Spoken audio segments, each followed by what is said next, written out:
If you look at the picture on the right, that means Odisha will have a GDP close to $600 billion. That looks like a big number given that we are at 115 billion in 2024. It means Odisha will be 6 times larger over the next 14 years. Is that possible?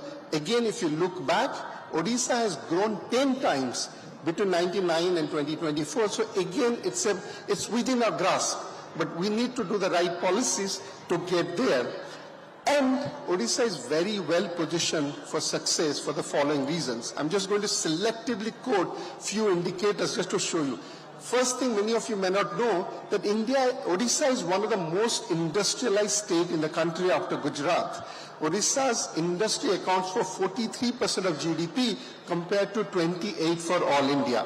Similarly, the labor force participation rate among women in Odisha is much higher than what you see in India. And this is very important. 3% of women in the age group of 15 to 65 are in the labor force in Odisha compared to only 28 in India. And take it from me that states which are going to have more women in the labor force are going to attract more industry, are going to grow more faster, and are going to experience more inclusive growth in the next 2 decades, and Odisha is very well positioned for it. Third is, again, a big news that I'm sure many of you will know. Despite all this infrastructure investment that you see, Odisha is the least indebted state government in the country today, with only 16% of debt to GDP compared to 28% for the rest of India. It's even better than Maharashtra and Gujarat. And then when it comes to poverty, despite having per capita income below national average, Odisha poverty and multidimensional index is similar to all India. So Odisha is very well positioned to take advantage of its good endowment. But is this enough? Can these things catapult Odisha to $600 billion economy in 2036? Ladies and gentlemen, my view is not. Why not? So what else Odisha needs to do? I could give you a lot more numbers and equations and graphs and data to tell that. Instead, I'll give you 3 stories. What should Odisha need to do to get to its aspiration? And I'll end up with one suggestion. The first story is the economic history that I studied when I went to school in Odisha. So most economic history book in Odisha in the 1970s started this very dramatic statement saying Odisha is rich, but its people are poor. That was the narrative that I grew up going to the school and listening to my teachers. Fast forward 2020 or current years, Odisas are no more poor. In fact, Odisas are very powerful. They're smart, they're intelligent, they're taking over, India and the rest of the world. And this is just a few diaspora from Odisha who are in corridors of power in Delhi. But imagine the rich diaspora, the network, the smart diasporas of India who are scattered across the whole world. And out of that, many Odias are doing extremely well. Whether you go to Middle East, you go to North America, you'll be very surprised to see the vibrant Odia community over there.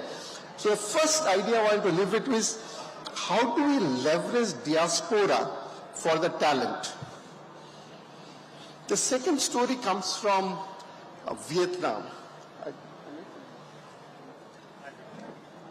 So the second story comes from Vietnam.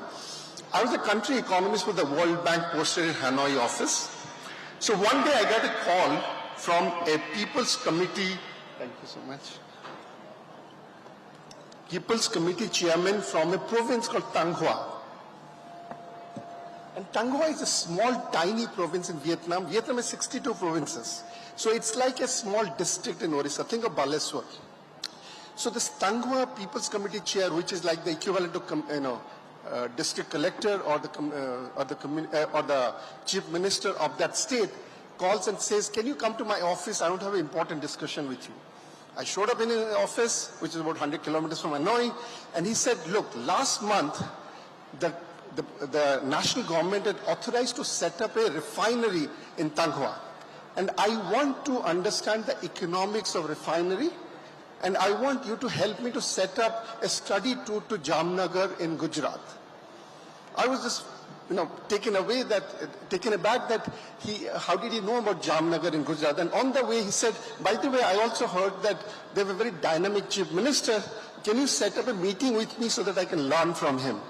I mean, imagine a district collector in a small district in Baleswar having the knowledge about which is the place which is the best refinery in the world. How do I learn the economics of refinery so that I can prepare my state for it? So he wanted to know the upstream activities of the refinery, the downstream activities, the people kind of thing they have to do, the land they have to acquire, the new things that they can create with the refineries. All those things he wanted to know, and he had done his homework to know that he wanted to come to Jamnagar. And he said, because you're Indian, you have connections, so I'm asking you to help me to set this up. That study tour did happen by the time I had left Vietnam, but just to give you that how much in East Asia people start to think about collecting good ideas, and here the diaspora can be a big platform for Odisha policymakers to seek good ideas from the rest of the world. My third story comes from what I call Making Millions journey from Mayurbhanj to Maryland and back. And this is a very personal story. I was born in a place called Bethnoti in Mayurbhanj district. Until very recently, I did not know that almost all my formative years was spent around a national park called Simlipal. Some of you obviously in Orissa, they know. But the diasporas who don't know about Simlipal, you should certainly visit it. It's a terrific place. But what is funny was, for first 12 years of my life, I was born in Bethnoti. I was studying in Rairangpur, Jassipur, Biswai. These were my first 12 years of my life. And with me, there are hundreds and thousands of friends and students and family members who all studied there. And what was holding many of us back, as I look back, was our ambition. We did not have role model like the way people in Gujarat have. When you go to villages in Kutch and ask them, what do you want to become? They want to be a big industrialist like Dhirubhai Ambani. If you go to Hyderabad and ask kids, what do you want to be? They want to be Satya Nadella.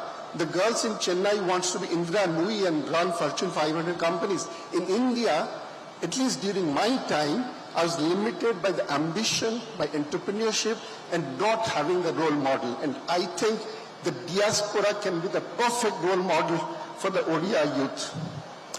So this is the three ideas that, stories that I had. What the diasporas will offer: talent, ideas, and a source of being role model.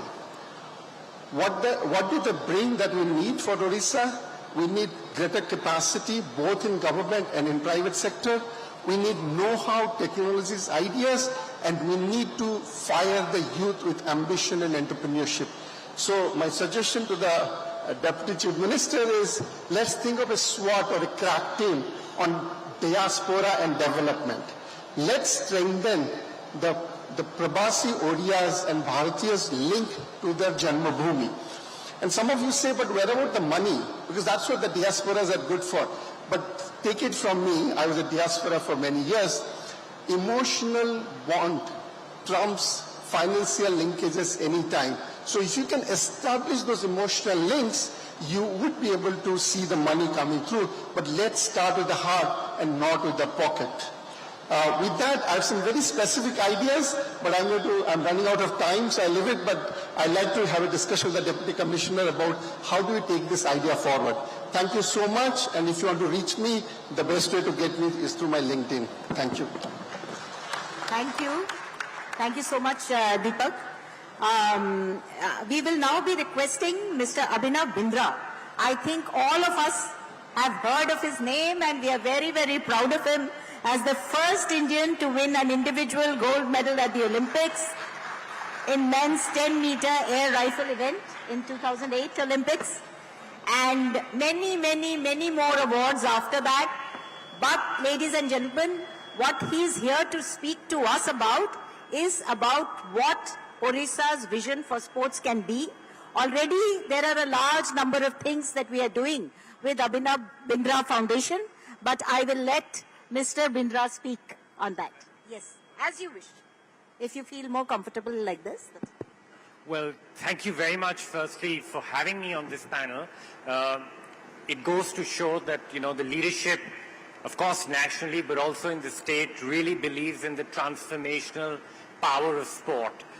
It's wonderful to be always back in Odisha, in Bhubaneswar, which I really think is the sporting capital of our country. The infrastructure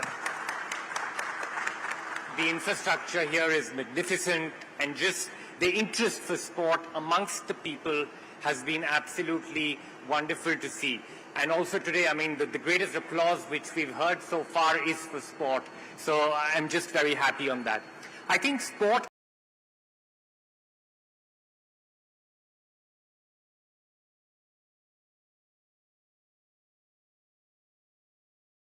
can play a very, very important role in the further development of Odisha.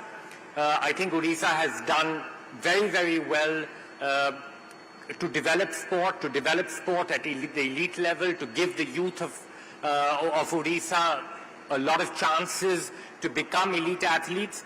But going forward, I envision how sport can contribute in a larger way.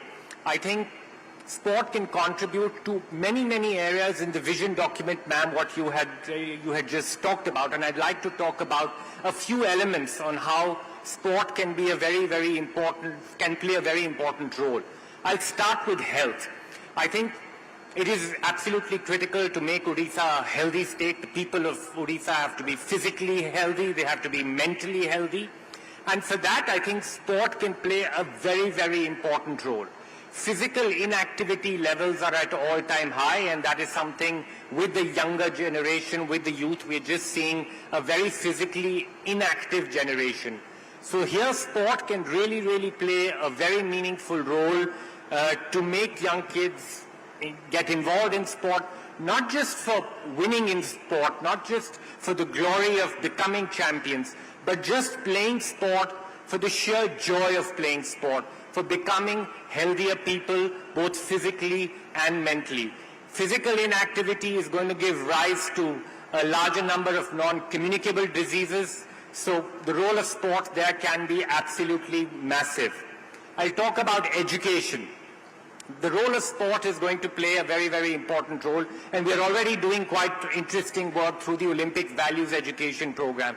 What we'll see in the course of the next 10, 12 years is that there is going to be massive disruption also in education through artificial intelligence. We're already seeing that come through. But what AI will never be able to achieve is instill and imbibe values into young kids. And the role of sport there is going to be absolutely immense. There is no better activity than sport to build character in young people. Sport teaches us a thing or two about winning, but it also teaches us how to fail, it teaches us resilience, it teaches us teamwork, and all the wonderful things that sport teaches us, and the values that young people can imbibe through sport will be invaluable life lessons to the young kids of this state. You talked about equality. I'll talk about something called gender equality. Through our programs in Odisha, we've managed to get many young girls to play sport, to just play sport for the sheer joy of playing sport. Many of them will become champions, most of them won't. But they will become a more confident people. They'll become more confident in whatever they want to do in life. So I think sport has the power to break a lot of glass ceilings. I'll give you a very small story and a very interesting story. When we started the Olympic Values Education Program here in Odisha, we noticed that girls in physical education classes in school would not venture out to play in classes, in those sports classes. So what we did was we changed the rules of the game and we made all our events mixed team in nature. So the girls were forced out to the playgrounds. Of course, the boys were a little bit grumpy the first week, but after the first week, they realized that the girls were really good. And one of the most beautiful things that happened was we recently did a sports tournament for these OVEP schools, 100 OVEP schools, and we did a football tournament, and you'll be surprised and happy to know that 64 of those 100 schools had girls leading those mixed teams. And it was most of the boys who actually made girls the captains. So sport really has that power to break glass ceilings, to bring in that role of equality. So sport there can play a very important role. About economy, I think, of course, hosting events, it attracts tourism, it attracts investment, and it can play a very important role in economy. But I'll go back to my earlier point that I was trying to make. We're also going to try and make Odisha and, of course, India a global workforce. But this global workforce also has to be a productive workforce. And they have to be a healthy workforce. And the role that sport can play there is going to be very, very meaningful. So just to end, I'd just like to say that there's great work happening in sport in Odisha. I acknowledge it as the sports capital of this country. But what I would really like to reinforce is that while you work on your vision documents and while you work on your policy going forward, I'd love to see sport more mainstream. So far what we've seen, not just in Odisha, but across the country, that sport has grown in a silo. But what we can do is that we can mainstream sport in all these areas that we talked about, in health, in education, in urban development, to build community sporting infrastructure, to give young people across the state an opportunity to simply go out and play. And I'm sure if we will be able to achieve that and do that, sport will be a very meaningful contributor to the development of Odisha. Thank you very much.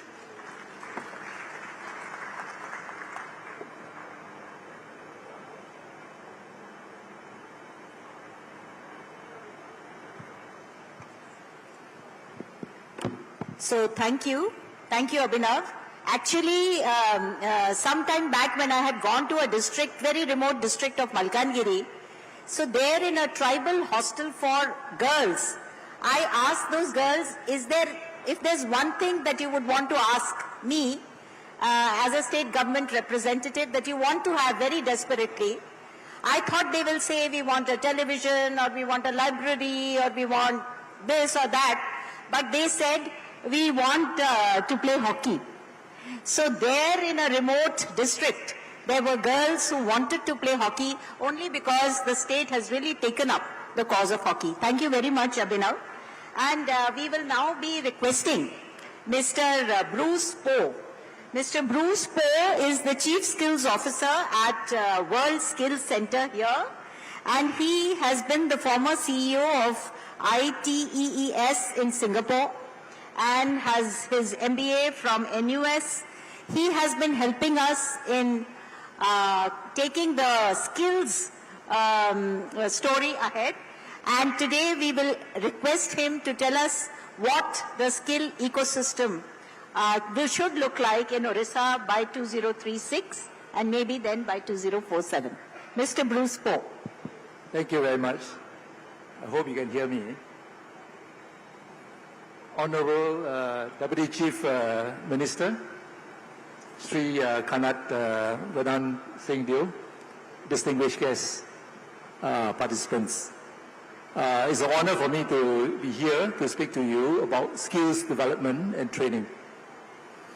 Now, when we talk about economic development of a country or a state, inevitably you will talk about the need for skills manpower. So skills manpower is very important and integral to the economic development of a country or a state. I come from, in my earlier working life, working for the Singapore Economic Development Board. And it's interesting to note that in the Economic Development Board at that time, there's a manpower development division which I belongs to. And what does the Manpower Development Division in EDB does in Singapore? Simply to train the manpower that is needed for the kind of FDI, foreign direct investment, needed for Singapore. And we are talking about cutting edge kind of skills and technology needed at that time. And we have many training centers, training institutions cater to develop excellent skilled manpower for the needs of the industry of the day. And what does it require? It requires you to, in a way, forecast what are the skills that's needed with the industry that you need to attract, to establish. in the particular, for that matter, Singapore. And similarly, I think for Odisha, you need to look at that kind of perspective. So in Singapore, you have this very, I would say, pursuit for the type of skills that is relevant to the industry. So you got to actually know the pulse of industry and what are the type of manpower needed for industry. I can remember, as a young officer, I have to visit industry like, 2 times a week at least, while I'm doing, skills, manpower, and training. And it's important that we don't lose sight of what the industry do. And moving forward to, 2024, 2025, and beyond, you can see that the pace of change in the industry is gathering speed. So the notion of, change is a constant is even invalid, because it's the acceleration of the industry, need for change in technology and so on, that the skills need to keep up to that kind of speed. Which means that inevitably you need to train the trainers to keep up the speed of this industry change. And it's important to have an ecosystem within your training ecosystem to provide training for your teachers so that they can keep up the pace with industry. And I can say that the half-life of knowledge in the skills area is getting shorter and shorter because industry is moving faster and faster. So that's a big challenge in itself.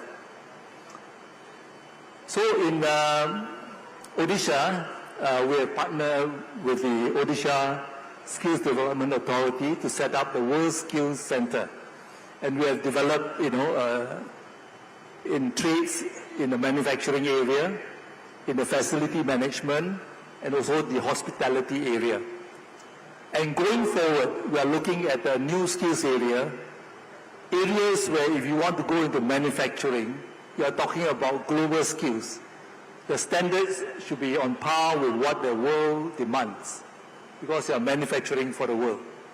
Singapore has gone through the stage in the 70s, 80s, 90s. And similarly, I think Odisha, with all the investment coming in, will also need that kind of planning for the skills that's needed in the future. So going forward, we are looking at new skills in area of IT-enabled services, semiconductor manufacturing, even AI applications, and many more, other areas that is of, importance to Odisha. And Odisha is training for the world, besides, training for the state itself. So you must make sure that you are plugged into what the world requires in terms of skilled manpower. In Singapore, we like to do things in a very, orderly fashion. When you want to transform the industry in Singapore, we have a very high-level committee called the Committee of Future Economy. And they come out with a report after many months and years of deliberation, including, inputs from the industries. We come up with what we call 23 industry transformation maps. And each sector of the industry is targeted, and what is needed to transform the industry itself, so that you can keep pace with what are the changes in the world and maybe keep in the forefront of that particular sector. And inevitably, if you look down, the next stage, what are the skills required to tackle some of this industry transformation, you find that one common thread is digitalization. Digitalization will impact all the 23 kind of sectors that we have in Singapore. And over here, it will be the same thing. having said that, with the generative AI coming on board, there's also a need that, various sectors need to have AI applications incorporated in the skills areas. So these are areas that will inevitably come upon you. If you don't transform, you will just, fade away. So in your skilling, you must always be cognizant of what the industry needs and wants, and what is the next step, and prepare your institution, particularly your trainers, to be able to keep up to pace with what the industry wants. So in short, the future of, or the next phase of the World Skills Center will be looking at some of the skills area, and we are going to look at skilling not just in Bhutan, but all the other districts of Odisha as well. And we are looking at, for example, zonal ITIs, what can be, the training, programs in those areas. And there are so many areas that we can think of. And eventually, it's the youth that will be benefiting from this. And the youth are looking for not only jobs, but jobs that will pay well. So hopefully, we can put our act together, and maybe with the participation of the diaspora here, with contribution, as particularly, partnership with industry is very critical in our skilling efforts. So with that, I thank you. Thank you. Thank you so much, Mr. Poe.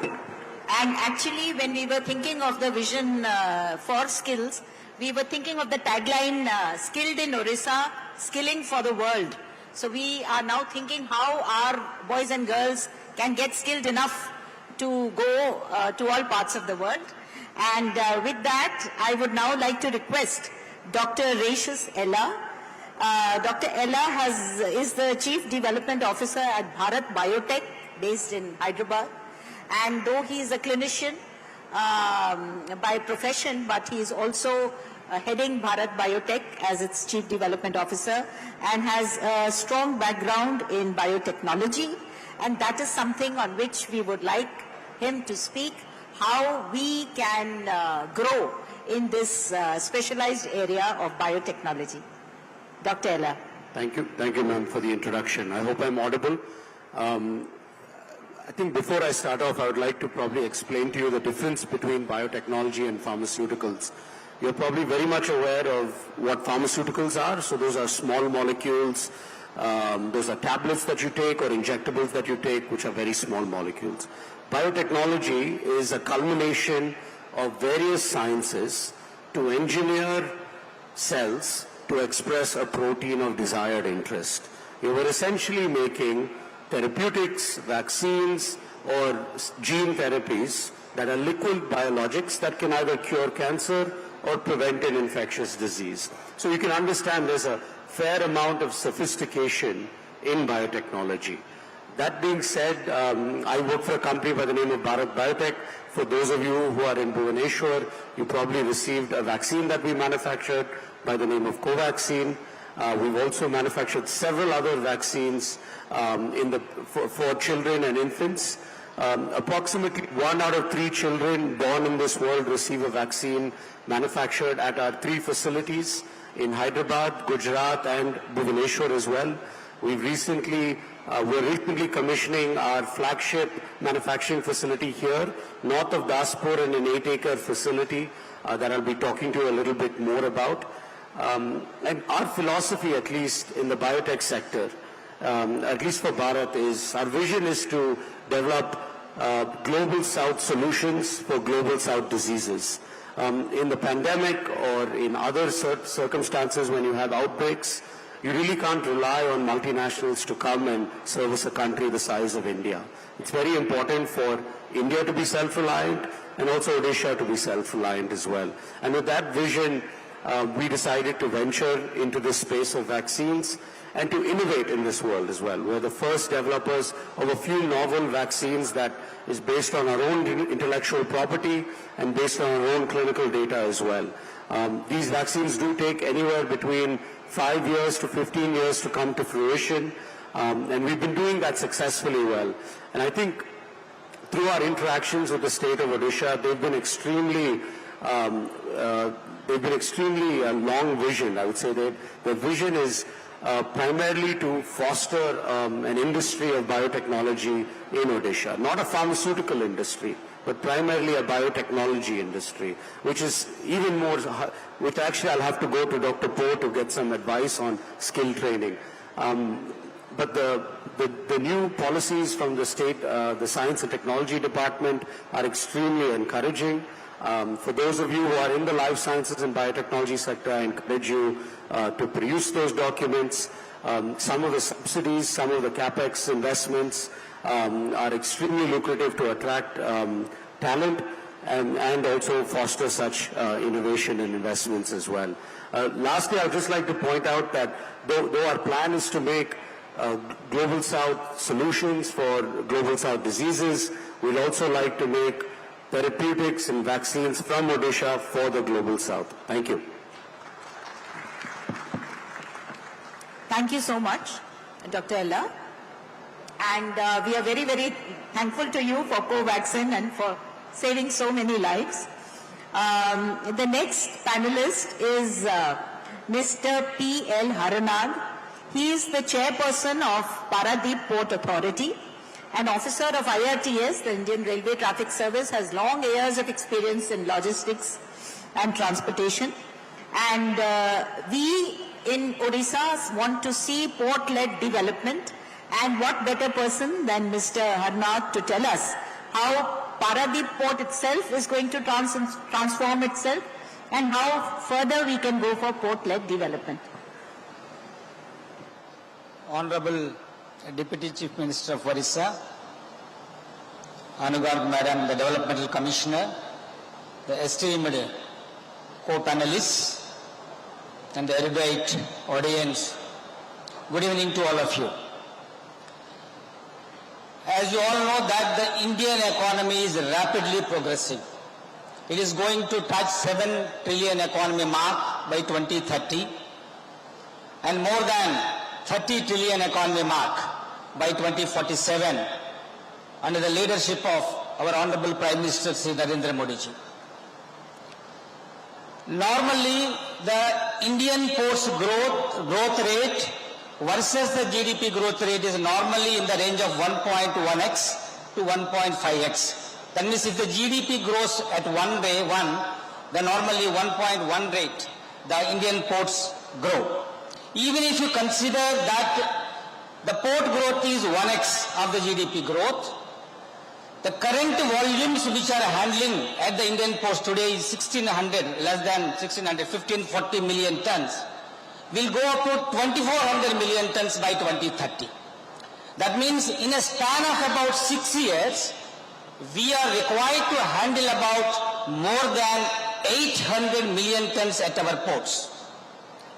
So the need of the hour is to expand the capacity so that the real potential of this EXIM traffic will be realized by the Indian economy. Honorable Prime Minister Narendra Modi ji has announced a maritime vision he has unveiled at Mumbai last year. As per the vision, the Indian port capacity from the existing 2600 million tons is expected to go up to 10,000 million tons by 2047. Coming to Odisha, Odisha is a state which is mineral rich, known for its highest level of ease of doing business and facilitation to the investments and low power tariffs and all that. We have 3 ports in Odisha as on date. The Paradeep is the major port and Dhamra and Gopalpur are the non-major ports. And another 12 non-major ports are under development.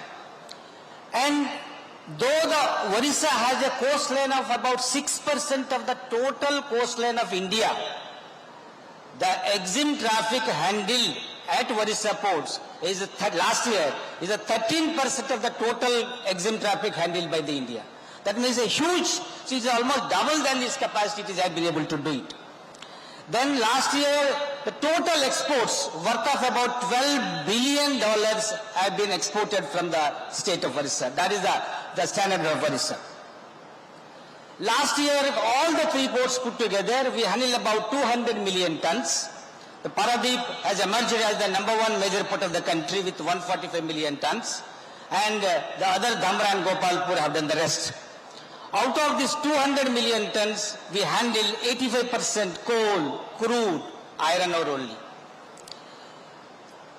Now, the Paradeep port, I will talk about little bit specific about the Paradeep port because it is the major port in the state of Orissa. We are taking a number of steps towards the path of Vikasit Bharat as well as the Vikasit Orissa. The first one, as I told, that we are required to expand our capacities at the ports, failing which we will not be able to handle our EXIM traffic which will be offered in the next 5-6 years by the economy. We are on the spree of massive expansion. Today, the Paradeep port is about 289 to 290 million ton capacity. It will increase to 400 million tons by 2030 and 500 million tons by 2047. This will be the first port in India to cross the 500 million ton capacity mark. And apart from that, we are also equipping these berths with the most state-of-art machinery. Today, the Paradeep port is the port with the highest productivity among all the Indian ports. We handle more than 33,000 tons per berth, per vessel per day, which is highest. We want to take it to 50,000 tons, so we want to put the most state-of-art of machinery at all the berths. And second important thing in any port is so that the draft is nothing but the depth to which a loaded vessel sinks.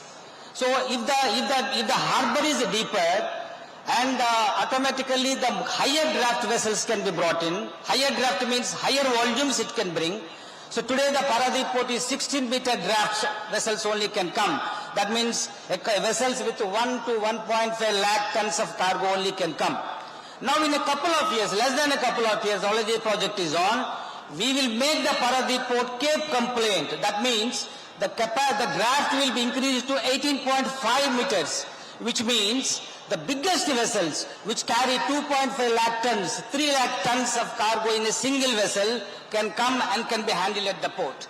Because of the economies of scale, the scale of economy, so the logistic cost will come down substantially once you bring the bigger vessels. So all the industrialists, all the exporters and importers of the Orissa will get hugely benefited by this increase in the draft.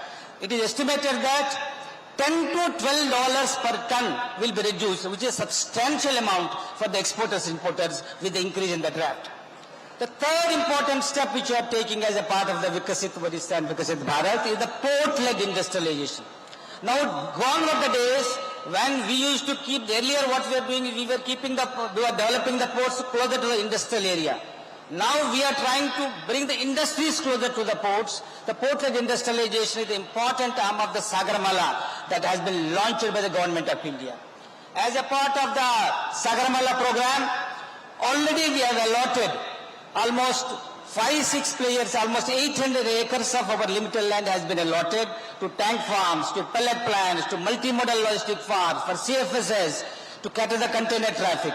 Almost 9,000 crores of investment is expected to come next 3 to 4 years, and which will give us 50 million tons of captive cargo for the Paradeep. Port-led industrialization, the industries will become captive to the port. It is a win-win situation. They will get lesser logistic cost, and I will get the cargo captive. The fourth important step which we are taking is the cargo diversification. Traditionally, the ports of Orissa were concentrating on coal, iron ore and crude. These are the only three cargoes which constitutes 85 to 95% of the port traffic. But we have a lot of other cargo which is getting diverted to the ports of other states. In the process, they are incurring huge logistic costs. Some of the industries are spending about 50 to 60 crores additional logistic costs, and which is then they have become globally incompetitive.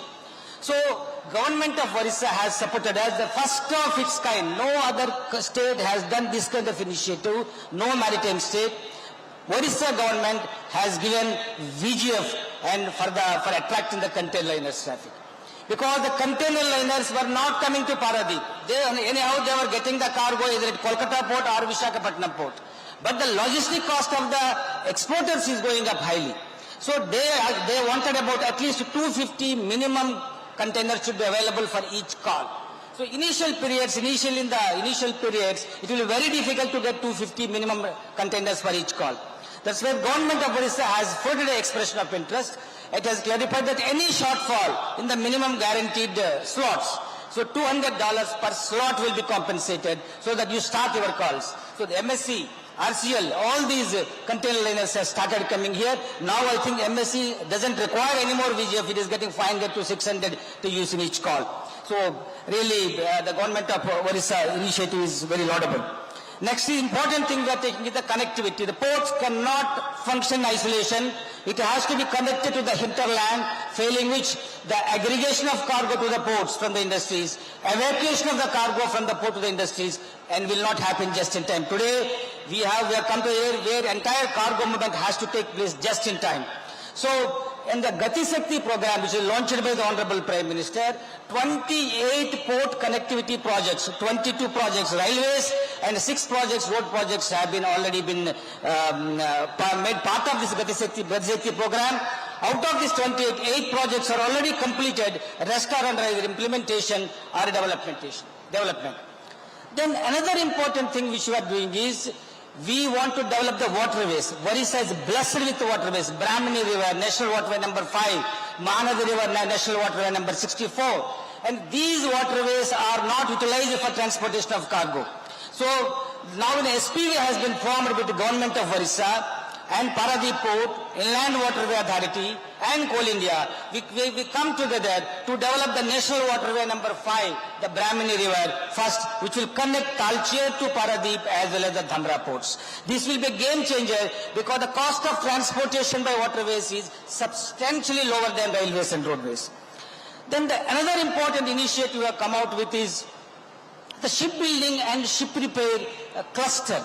In fact, today the world has a 150 billion global market for shipbuilding and ship repair. In the entire world, which is dominated by China, South Korea and Japan, the entire tonnage capacity of shipbuilding is about 64 million gross tonnage. Out of which, today, what is the Indian shipbuilding capacity? 0.1. So we are at the lowest bottom. We are ranked 22nd in the entire list of the shipbuilding capacity. So there is a huge potential. In fact, Indian ships, normally the life of a ship is 20 years. 20 years, after 20 years it has to be scrapped. So already 45% of the Indian owned vessels have crossed 20 years. So we require appropriate shipbuilding and ship repair center.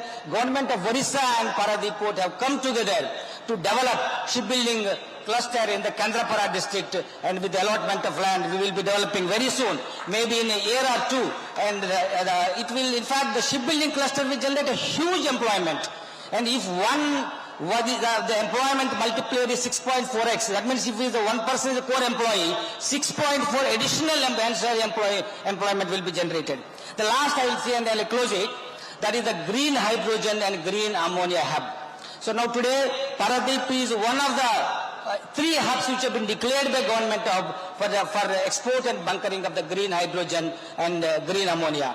Here also I must thank the government of Orissa, which has come forward to allot land for the green hydrogen and green ammonia producers closer to the Paradip port, where they will produce and they will handle for export and bunkering purposes through Paradip port. Paradip port is coming out with exclusive and green hydrogen, green ammonia berth. So with these things I will just close, and the Paradip, which will continue to play the pivotal role in the growth of the economy and the Vikasit Orissa's concept, and we want to mechanize ourselves 100%, increase the productivity, diversify the cargo profile, and we want to emerge at the biggest major port of the country, which is also a smart port and also green port. Thank you so much. Thank you so much, Mr. Arnad. And this is for Paradeep only, and we are planning so many big things for the other ports as well.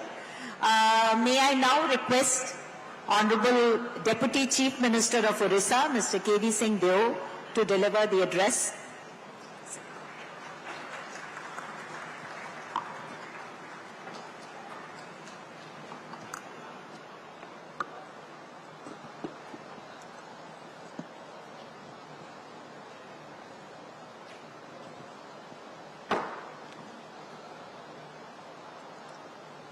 Jai Jagannath.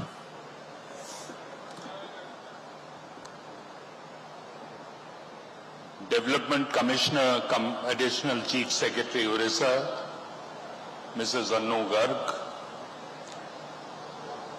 distinguished panelists, Dr. Deepak Mishra, Director and CEO, Indian Council for Research on International Economic Relations, Mr. Abhinav Bindra, Padam Bhushan, Olympic gold medalist, founder of Abhinav Bindra Foundation, Mr. Bruce Poe, Chief Skill Officer, World Skill Center, Orissa, Dr. Richa Sela, Chief Development Officer, Bharat Biotech, Mr. P.L. Harannath, Chairperson, Paradeep Port Authority, all the dignitaries of the dais and our beloved diaspora. First and foremost, on behalf of the government of Orissa, I would like to welcome all of you to the land of Lord Jagannath and participating in this 3-day Viksit Orissa, the road ahead. I've been here since the morning and listening to all the panelists who have been on the dais earlier and the panelists here right now too. I couldn't agree more with Dr.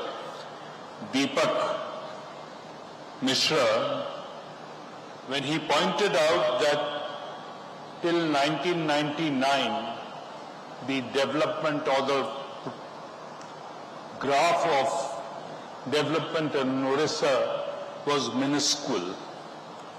I would like to mention here that till 1999 there used to be something called a freight subsidy, and because of the freight subsidy all the Orissa, everybody's been speaking about the wealth of Orissa is in all the mineral ores that Orissa has. But we were allowing the ore to be taken out to Punjab, Haryana, all the foundries were there, but nobody was setting up base in Orissa. Even Tatas, they set up their industry in Jamshedpur, but they would take the ore from Orissa. It is when the freight subsidy was withdrawn in 1999 and when the government came out with the industrial policy resolution in 2001, we inserted a clause there that anybody who wants any form of ore from Orissa, they have to set up base in Orissa, and there started the development process in the state. Friends, Orissa has the longest coastline. Everybody's been talking about that. In the previous session, I was listening to Mr. Amitabh Kant. I was sitting at the back and hearing him. He was talking about the kind of development in the tourism sector that should take place. He was mentioning that people are not looking for five-star hotels. I agree wholeheartedly with him that people do not want five-star hotels. They need a clean room to sleep in, and they need a clean toilet and services, and they don't need European food to be served to them. They would be more than happy to consume your local cuisines. We need to if we look at the last year's, the current year's financial budget and the speech which was made by the Honorable Finance Minister Nirmala Sitharaman ji in the Parliament, she had talked about heritage tourism being developed. She had talked about wildlife tourism to be developed. And we have everything here to offer to the people, but we have not tried to tap those. We should, I remember, I would go back to 2006. I was speaking earlier to Abhinav. Sometime back in 2006, he would know Mr. Bernie Ecclestone, who used to run Formula One. Bernie Ecclestone had come to Orissa to look at motor sports, Formula One sports to be started here, because all he needed a port to bring the bring the boats in, and he said, we want tented accommodation for the participants who come from all over the world. And the amount of foreign exchange that we could have earned at that point of time, we've got all these long reservoirs where you need only 1 kilometer length stretch of a straight run where these boats can be raced. But somewhere the thought process at that time was something different. But definitely we can develop water sports. We have the longest coastline, like I said, and we can have not less than 100 Goas, because 490 kilometers of coastline, you can have various tourist spots developed, and you don't have to have high-end tourism development. You can have low-level tourism development. Sometime back, everybody would recall a photograph that was posted by the Honorable Prime Minister on his X. And everybody was wondering where this is. And it was only a part of India where he had taken a photograph and posted. We have so many beautiful places to offer to the people of the world. And why can't Orissa develop those areas? We have a lovely Buddhist circuit. Buddhist circuit should be developed. Japanese tourists spend more to go and play golf in Australia, because to play on the greens in Japan, it is more expensive than to fly to Australia and play golf. So if we develop more golf courses in the state of Orissa, we could get more tourists coming in. But for that, again, what Dr. Jaishankar was speaking of in the morning, we need to develop connectivity. When I say connectivity, it has to be air connectivity. And it has to be affordable air connectivity. You can't have, that is something that will have to be taken up with Government of India. Mr.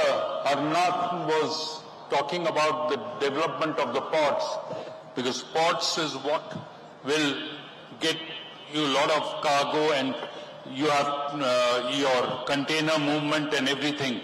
But I am a firm believer, Orissa can steal a march over all landlocked states, because movement of cargo, any produce or product which is finished by any of the industries in the state of Orissa can be moved quicker through the sea route rather than through the land route. So Orissa is much better positioned than, let's say, for example, Jharkhand or Chhattisgarh, which have similar situations of ore and other things.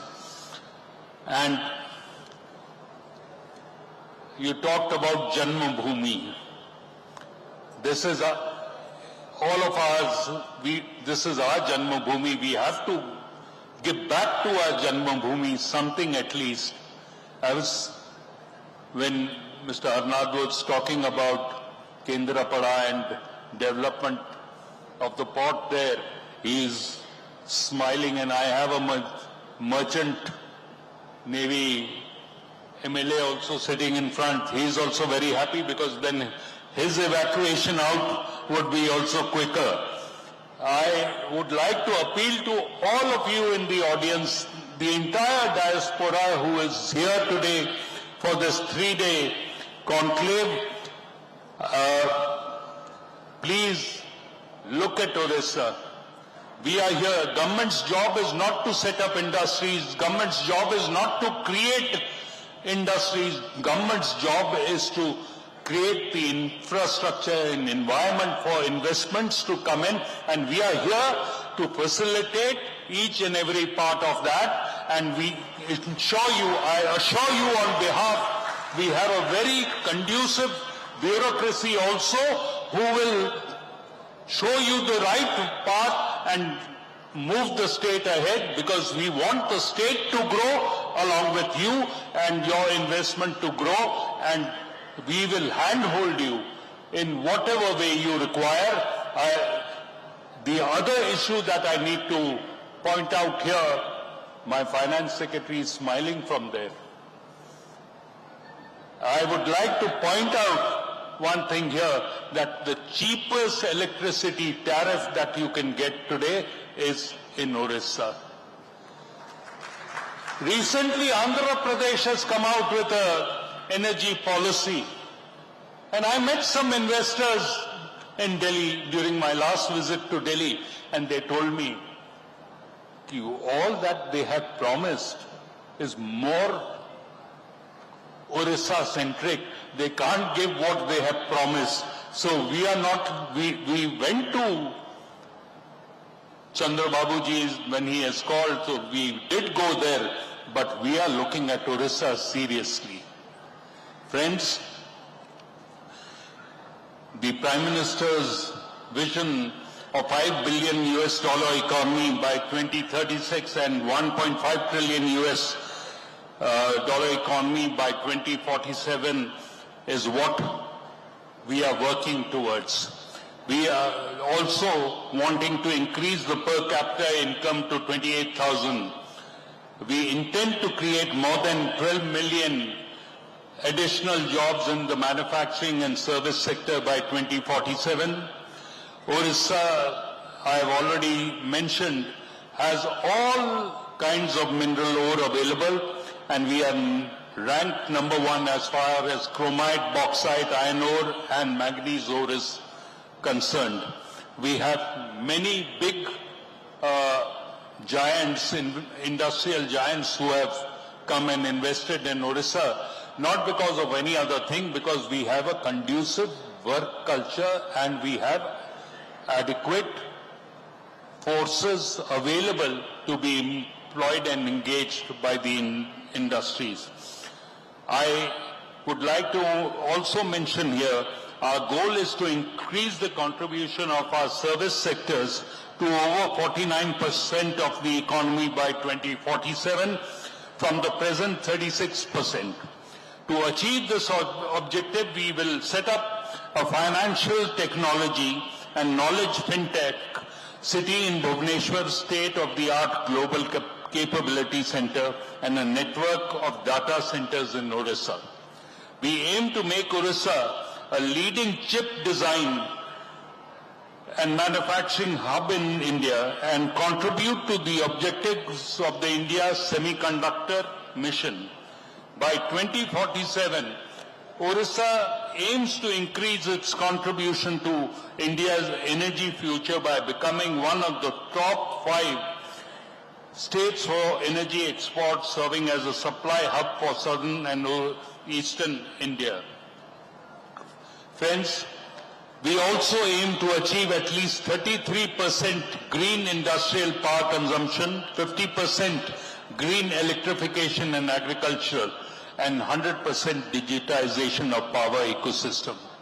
I would like to point out over here, we want to have organic farming in the state, because organic farming gives us better health. I'm sure Mr. Bharat, Mr. Ila will agree with me that we need to feed our people, our society, our people in the country organic food, because that will keep our health, keep us healthier, and we will not have to. Pardon me for saying this, you're setting up your unit here, but we would definitely want a healthier society. We don't want to be living on medicines only, because health is something that we all need, a good health system. In the earlier session, women-led development was being talked about. Abhinav has spoken about the sports infrastructure, and so has Anu spoken about the health, the sports infrastructure which has been developed in the state. There's still a lot to be done. We have miles to go.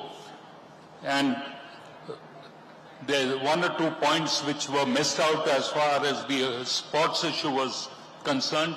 Orissa has become the sponsor for the national Kho-Kho team as well as the women's hockey team.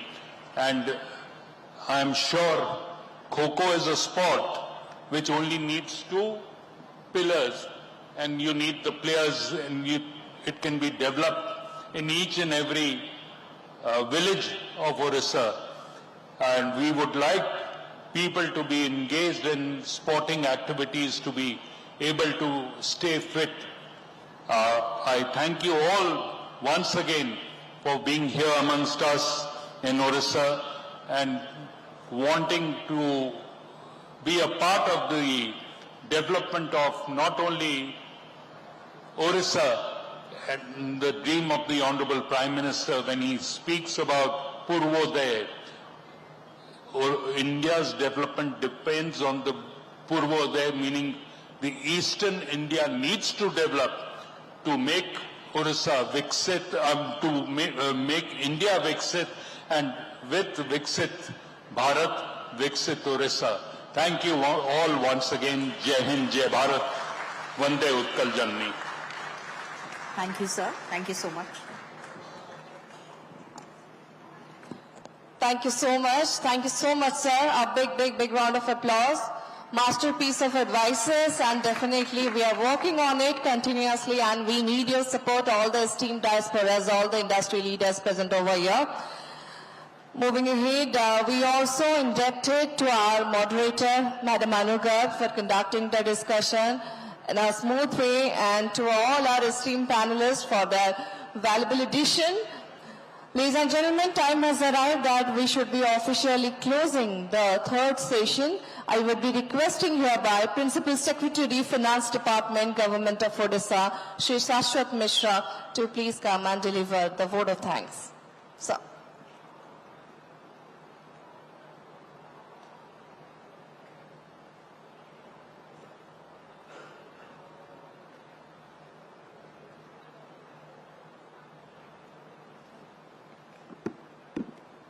Honorable Deputy Chief Minister, respected Development Commissioner, distinguished panelists on the dais, distinguished Prabasi Bhartiyas and eminent guests of the dais, namaskar to all.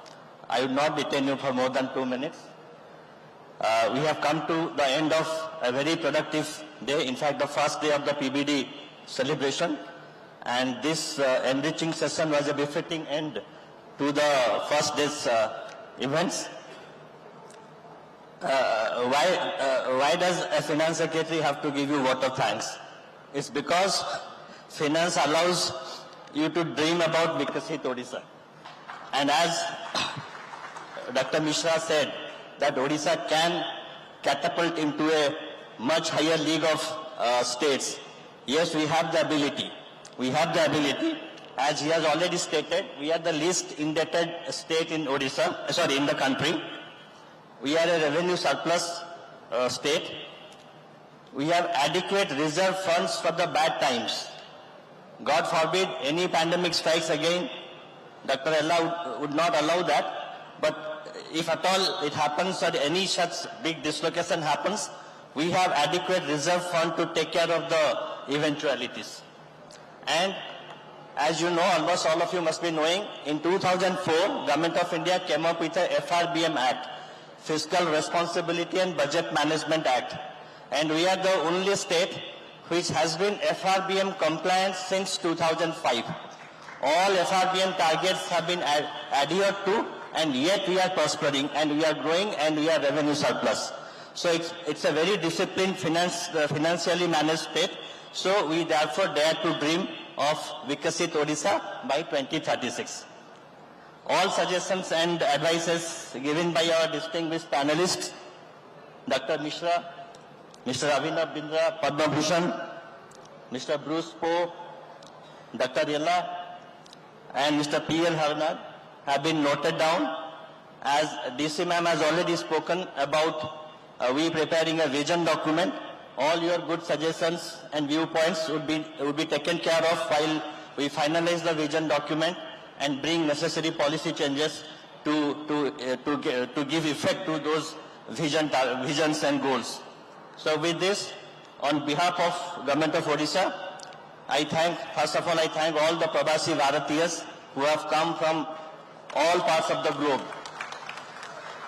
to Odisha and to Bhubaneswar to attend this PBD celebration in large numbers. And this is the most appropriate time to visit Odisha. And as you must be seeing that Bhubaneswar especially and Puri and other tourist places have been already decked up to welcome you.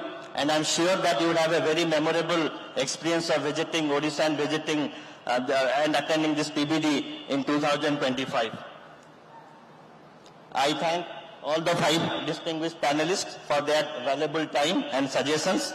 We will be in touch with them as and when required. Some of them are like our in-house advisors like Mr. Bindra and Sri Harnad and others. So we'll be taking a lot of advices from you. Thank you very much. I thank DC ma'am for moderating this entire discussion. And last but not the least, I thank the Honorable Deputy Chief Minister who not only has a towering presence but who is also a towering leader and who is in charge of the 2 most important departments of the state government, agriculture and power sector. And with your guidance and with your leadership, sir, we expect that our state would leapfrog into a very high altitude of growth. Thank you. And on behalf of the organizers, I thank everybody once again. Thank you. I request our esteemed dignitaries present on the dais to please come forward and pose for a photograph. As promised, this session definitely acted as a melting pot of ideas, aspirations and actionable strategies for the future of Odisha. Ladies and gentlemen, together we can make the vision of Viksit Odisha a reality. Let's continue this journey with hope, determination and collaboration. I would be requesting all of you to please enjoy the tea break and gear up, because in the evening we have amazing performance, the authentic representation of Odisha's tradition and culture in the form of Odissi dance and other, you can say, classical song sessions. So I would be requesting everyone to gear up for the evening cultural session. Once again, thanking all our esteemed dignitaries, panelists, Deputy CM, DC ma'am, for your valuable addition to the 3rd and the last session of Day 1 PBD 2025. Once again, thanking all our vibrant diasporas and all the leaders for your participation. Please enjoy the tea break and gear up for cultural program. Thank you. Thank you, everyone.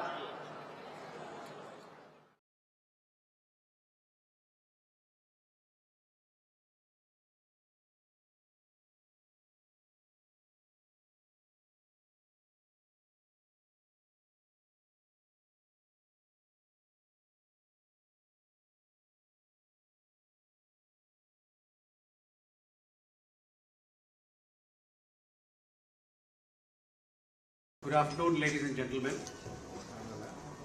On behalf of the Ministry of External Affairs and the Government of Odisha, I warmly welcome all our friends from the media for this special briefing on the 18th Pravasi Bharatiya Divas Convention. For this special briefing, we have with us Shri Arun Chatterjee, Secretary CPB and OIA in the Ministry of External Affairs. We also have with us Shri Manoj Ahuja, Chief Secretary, Government of Odisha. As also we are joined by Shri Sanjay Singh,